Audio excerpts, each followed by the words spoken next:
Russia military in Cuba now, breaking world news.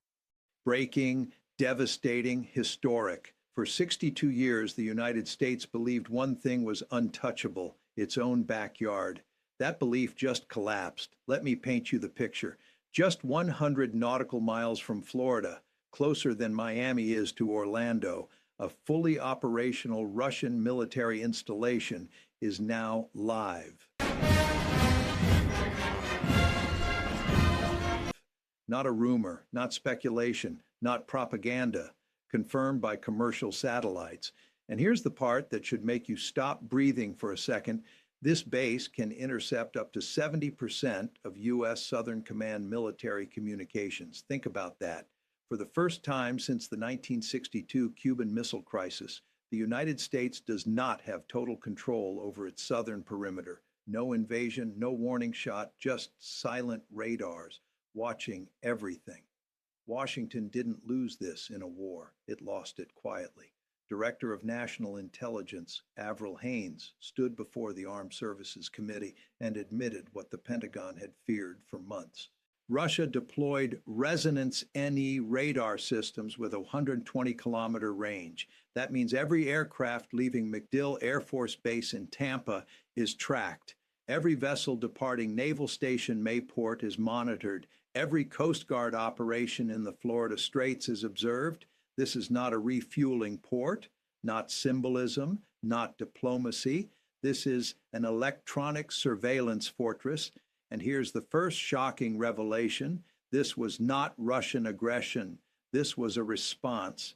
For 6 decades, Washington waged economic war on Cuba. First injustice, the 1962 total embargo. Not limited sanctions, not partial restrictions, a total blockade. The cost, more than $130 billion in accumulated damage, according to the United Nations. No medicines, no technology, no access to global markets. When other countries tried to trade with Cuba, Washington threatened them. European companies, Asian banks, Latin American shipping firms intimidated, punished, silenced. Second injustice, Operation Mongoose, 1962-1963. This is not speculation. Declassified CIA archives confirm it. The Kennedy administration spent $50 million per year in 1962 dollars. That's $500 million annually today. Sabotage, explosions at sugar factories, poisoning crops with biological agents, and 638 assassination attempts against Fidel Castro. 638. This wasn't competition. This was state-sponsored terrorism.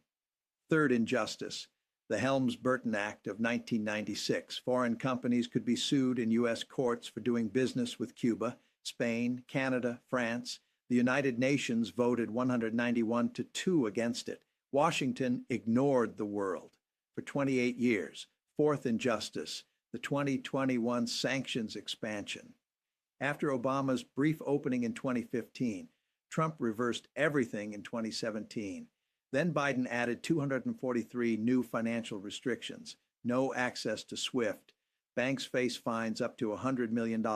Western Union shut down 400 offices. Families cut off from remittances. Elderly without medicine. Children without food.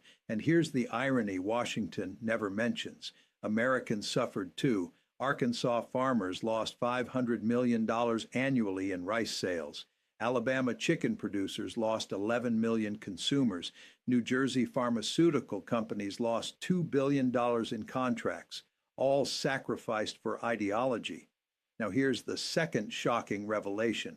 Sanctions don't isolate countries. They force them to choose sides. When Cuba couldn't trade with America, it traded with Russia. When it couldn't borrow from the World Bank, it accepted Chinese investment. When it couldn't buy Cisco, it bought Huawei. Sanction by sanction, threat by threat.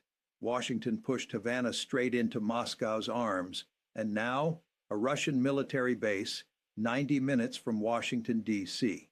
On November 18, 2024, Defense Secretary Lloyd Austin received the most alarming intelligence briefing of his career. U.S. Space Command satellites detected accelerated construction at Lourdes, Cuba, the same base Russia closed in 2001. Except now, The new infrastructure is 3 times larger. Capabilities revealed to Southern Command: track 200 air targets simultaneously, monitor 150 naval targets, intercept encrypted satellite communications, detect missile launches from Florida, Texas, and Alabama, coordinate with Russian submarines, surveillance coverage of 3 million square kilometers. The Pentagon scrambled. They developed 3 response strategies. All failed. Strategy 1: diplomatic pressure. Cuba no longer depends on the United States. It trades $2 to $3 billion with China, $8 billion with Russia, $900 million with Venezuela. No leverage, none. Strategy 2: military pressure. Southern Command's entire hemispheric budget, $190 million. Russia spent $500 million on this base alone. The empire is overextended. Strategy 3: more sanctions. Russia already faces 16,000 sanctions. There's nothing left to sanction. The economic weapon is spent. Now comes the third shocking revelation. Russia spent $500 million. The United States must spend $4.7 billion just to respond, $2.4 billion to fortify Florida, $800 million for Coast Guard patrols, $1.5 billion for counter-surveillance satellites. This is strategic asymmetry. Russia makes America spend $10 for every one Moscow invests. But the real blow isn't military, it's political. Every Russian aircraft that takes off from Lourdes, every ship docking in Mariel, every Chinese technician servicing radar systems is a message to Latin America. The United States does not control its own sphere of influence. If Cuba can do this, what stops Nicaragua? What stops Venezuela? What stops Bolivia? For 80 years, Washington ruled Latin America with 2 tools: economic blockades, military threats. Neither works anymore. China offers alternatives. Russia offers protection. Admiral Halsey told Lloyd Austin something unthinkable. For the first time in 62 years, we do not have total dominance over our southern domestic airspace. Think about that. Not lost in battle, not defeated in war, but outmaneuvered. And the most ironic part, the United States created this situation. Every sanction pushed Cuba closer to Moscow. Every threat justified deeper Russian cooperation. You cannot economically suffocate your neighbor for 60 years and expect loyalty. Now listen carefully. John Mearsheimer warned about this for decades. George Kennan called NATO expansion a fatal error. Stephen Walt explained hegemony dies through overextension, not defeat. 6 trillion in Middle East wars, 2 trillion pivoting to Asia, 200 billion in Ukraine. While Washington chased power abroad, it lost control at home. And this isn't abstract. Food prices rise because fertilizers are sanctioned. Energy bills explode because cheap gas is blocked. Savings shrink because trillions are printed to fund wars. And now billions more must be spent defending Florida. More debt, more inflation, less purchasing power. But here's the truth Washington fears. Multipolarity is not chaos, it's competition. More options, better terms, less coercion.